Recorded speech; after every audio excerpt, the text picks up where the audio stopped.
د بېنظیرې د روپو نوې قسط 10,500 روپۍ چې دي د زیاتکر کسانو په اکاونټونو کې جمع شوي دي، خو بیا هم ځینې کسان دا تپوس کوي چې نوې قسط چې دی دا به د کل نه شروع کېږي. د هغې لپاره چې دی ویډیو به پوره ګورئ، یو لایک شیر کمنټ چې دی ویډیو له به لازم ورکوئ. بل دا د ویډیو معلوماتي او د غریبانو دپاره نو تاسو راخلی مخکې شیر کوئ چې نورو کسانو ته هم دا ویډیو چې دا وررسي. نو کم کسان چې د دې په باره کې بار بار تپوس کوي چې نوې قسط چې دی دا به د کل نه شروع کېږي، نو دا خو موږ تاسو ته په زیاتکر ویډیوګانو کې دا ووایي چې نوې قسط چې دی دا هر 3 میاشتې پس چې دی دا روپۍ شروع کېږي. نو کم کسان چې روپۍ راخلي نو تاسو ګورئ چې د هغې 3 میاشتې وشوې نو 3 میاشتې پس چې دی تاسو ته به دغه روپۍ چې دي دا میلاویږي. ځکه که روپۍ شروع شي او ستاسو په اکاونټ کې روپۍ نه جمع نو تاسو ته هم دغه روپۍ چې دي دا نه میلاویږي. لکه اوس 8,500 روپۍ کم قسط چې تېر شو نو هغه هم زیاتکر کسانو دغه روپۍ چې دي دا نه دي راغستې، د هغې دپاره هغه اهل و خو هغه روپۍ چې دي هغو نه دي راغستې. ځینې به دې کې نوي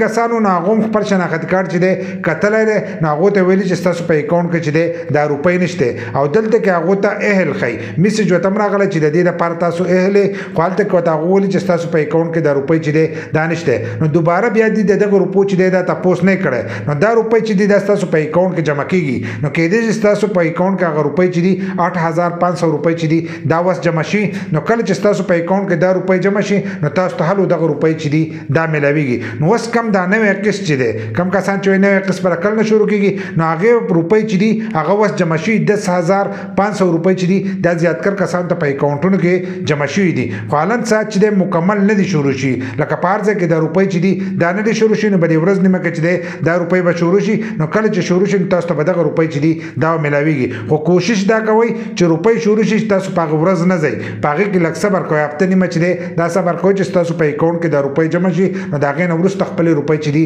دا تاسو راخلئ. که دغه شان د تاسو آزاد لاړ شئ او ستاسو په اکاونټ کې دغه روپۍ نه جمع شي نو د هغې سره هم ستاسو وخت ضایع کېږي او هم ستاسو په کرایه نه چې کومې روپۍ ولګي نو هغه روپۍ چې دي هغه ورسره ستاسو هم ضایع شي. نو تاسو یو څو ورځې دې روپو ته صبر وکړئ چې دا مکمل شروع شي او د هر یو کس په اکاونټ کې جمع شي دا روپۍ. نو د هغې نه وروسته بیا تاسو لاړ شئ نو تاسو ته به دغه روپۍ چې دي دا میلاو شي. خو کم کسان چې د روپو د ورکړو ځای ته نږدې دي نو هغه خپل شناختي کارډونه چې دي دا چک کولی شي، خو حالن ساعت چې دی په زیاتکر علاقو کې لا نه دي شروع شي. چې کله مکمل شروع شي نو بیا تاسو خپل شناختي کارډونه چې دی دا چک کولی شئ او نوې قسط چې دی دا به تاسو ته 10,500 روپۍ چې دي دا به تاسو ته میلاویږي. کله چې تاسو دغه روپۍ راخلی نو د هغې سره رسید چې دی دا لازم راخلی، ځکه که تاسو 8,500 روپۍ دغه نه راغستې نو کېدای چې هغه روپۍ د دې سره ډبلې شي او تاسو ته دا روپۍ چې دي دا سیوا میلاو شي. دغه شان د ماسومانو وظیفه به زیاتکر کسانو نه راغستې، کېدای شي چې هغه روپۍ ورسره هم یو ځای نو رسید رالی چې په رسید کې 100 روپۍ لیکلي نو تاسو به د هغې کس نه هغه مکملې روپۍ چې دي